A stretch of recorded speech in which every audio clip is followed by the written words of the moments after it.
testimony, is there anyone who's ever experienced that where God called you to pray for someone, you didn't know why, but later you found out the reason? Or God gave you an insight?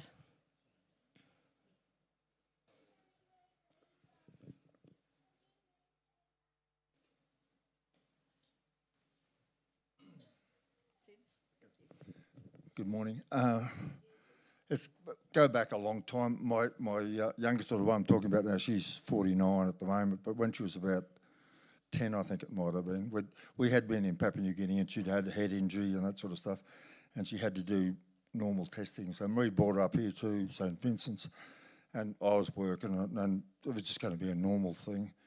But when they put the iodine in to do the scan, she died on the table. And I just can't remember the time now, but say it was 10:22. I was out working, and I just felt I had to pray. And I looked up at my watch, and it was 10:22. And I just got down on my knees and prayed. And I didn't have a clue until I got home. And Marie told me what had happened, and I said, "What time?" She said, 10:22. Oh, that's cool. Thank you. Ruth?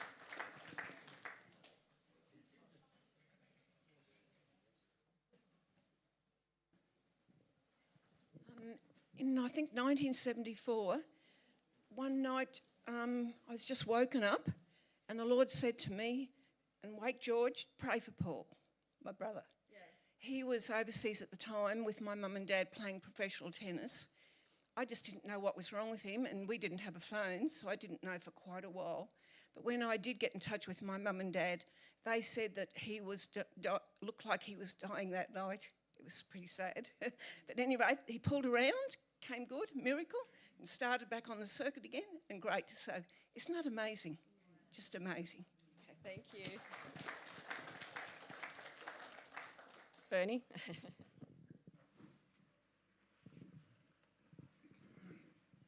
I'd like to share one from my family. It's my favourite story. My brother's a police officer, and he was working in...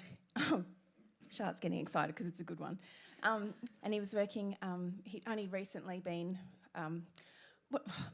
commissioned or whatever it is. He'd just become his brand new baby cop, okay?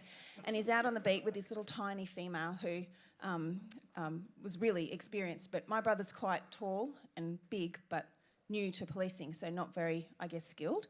And Dad was quite nervous and would always pray that he would have big angels, one at the back and one either side, that would protect him. Anyway, this particular day, Dad had really been pushing in and praying for the 3 big angels. And there was just a routine, they just ran the plates, someone had just run a red light or something, really routine kind of boring policing stuff. They pulled this guy over and he was this massive big Samoan man. And while my brother went up, because it was just, like, did you know you ran a red light kind of thing, minor traffic infringement, then his partner comes out and she's got a gun and she's like shaking, and John's like, settle down. Like, well, she'd run the plates and realised that this guy was a cop killer and he was on the run, multiple arrest warrants, highly, highly, highly dangerous. It was they're calling for backup. Cop cars are coming from everywhere, really highly dangerous situation. This guy just meekly let John get him out of the car, handcuff him like nothing.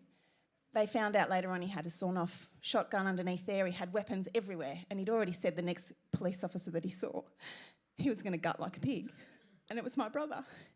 And then when they got to the police, John had no idea. He was oblivious, and he couldn't understand why his partner was so shaky and everything. And when they get to the station, everyone's like, "Oh, John, how did you do it?" He's like, he was way bigger than my brother, massive guy, could have taken John easily.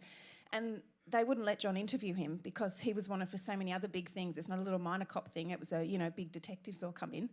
And they're in the room and they were saying to him, why did you let this cop bring you in? And he's like, "Oh, I'm not stupid. I'm not afraid of him, but the 3 big guys that were with him, I wasn't going to take them on." And the whole police station was like, "Ooh, John." That's very cool.